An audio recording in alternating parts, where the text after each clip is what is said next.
There are three events in UFO history that have made this motion picture possible. In the 1950s, Trevor James Constable unlocks one of the mysteries of UFOs, and that is the fact that most of them are invisible. By using infrared film in his cameras, he discovers UFOs that exist in a light spectrum that cannot be seen with the naked eye or photographed with conventional cameras. This opens a whole new aspect in the documenting of UFOs, and his discovery reveals that some UFOs may be living creatures. He calls them critters. In 1994, Jose Escamilla discovers a phenomenon called rods, a life form invisible to the naked eye that we had never seen before. He develops a technique for filming these life forms that exist in a realm of the very fast. He calls it sky fishing, using the high-speed shutter setting on a camera.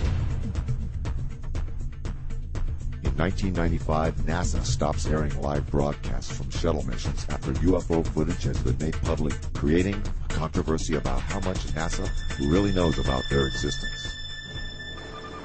Looks like you got an object right in front of you, Mark. Can you look out there? I'm not sure what you're talking about. Never mind.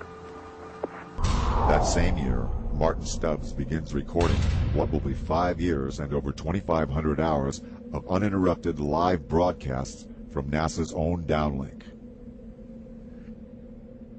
Today we have digital camcorder technology that enables us to capture UFOs in full-color, high-resolution video. Invisible UFOs can now be captured in broad daylight by a simple camera conversion. Two camcorders of the same make and model are set up side by side. Camera 1 on the left is set for regular daytime recording. Camera 2 on the right is set on night shot, which has been converted to shoot in broad daylight.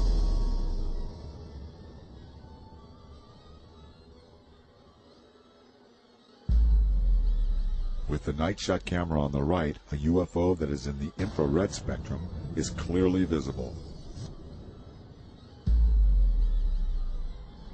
Trevor James Constable discovered this. NASA has been doing this. And now, after thousands of years, technology has finally caught up to the mystery of UFOs. These three events bring forth the accumulation of research and evidence that not only prove most of them are invisible, but that many UFOs could be living bioorganisms.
Anti-aircraft guns went into action against unidentified aircraft in the Los Angeles area, ordered by the 4th Interceptor Command at 2:25 a.m.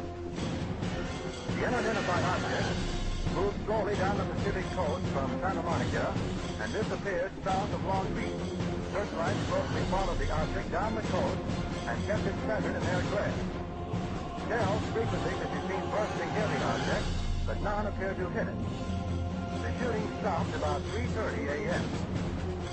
Approximately 20 minutes after the firing died down, the ship returned and headed westward from Long Beach toward Santa Monica. The guns went into action again, hurling round after round of shells at the object. The barrage appeared to be closer to downtown Los Angeles, since watchers could hear the concussion of the guns more clearly, and the flash of bursting shells was brighter. Then the ship disappeared for the second time over the ocean. We return you now to CBS in New York. That was Byron Palmer on the West Coast.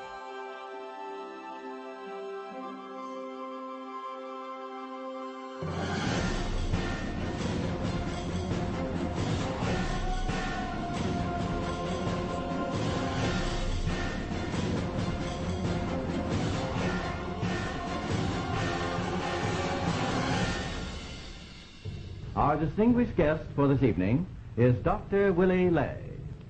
Well, now, is our own government, our own Defense Department, taking the flying saucer reports seriously? They have to. After all, the Air Force, which is the one which is investigating, is charged with the defense of our skies. So if there's anything in the skies which they don't know and cannot account for, it makes them understandably uneasy. Major Donald E. Kehoe, a retired Marine Corps officer, insisted that the Air Force knew more than it was telling.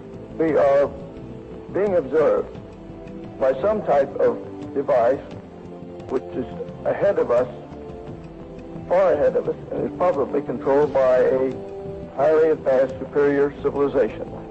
It has reached the point where many people in the Air Force have the same conclusion. In fact, the Air Force at one time had a top-secret estimate that these things were interplanetary spaceships. Right now, if you report having seen a flying saucer, you open yourself up to ridicule, too, which is something which is deplored by the Air Force.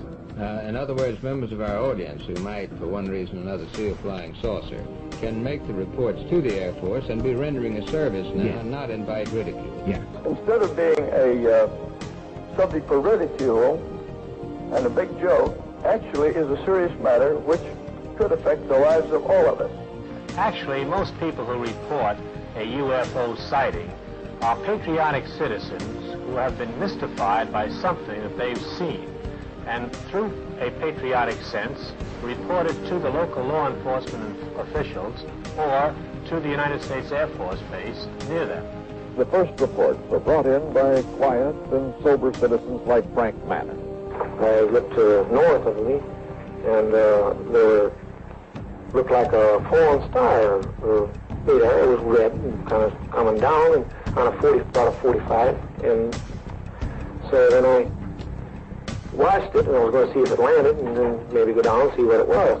And when it got to the top of the trees, it stopped, and a blue and a white light come on it. And I looked at it, and I thought I was seeing things. Frank Manor's UFO remained over his swamp more than 4 hours. His children saw it, his in-laws saw it, residents of the area saw it. And I saw it looked to be shaped like a pie. I could see the front of it, and I just saw the round front, and I could see the lights on either side. I just wanted to stay there and keep my eye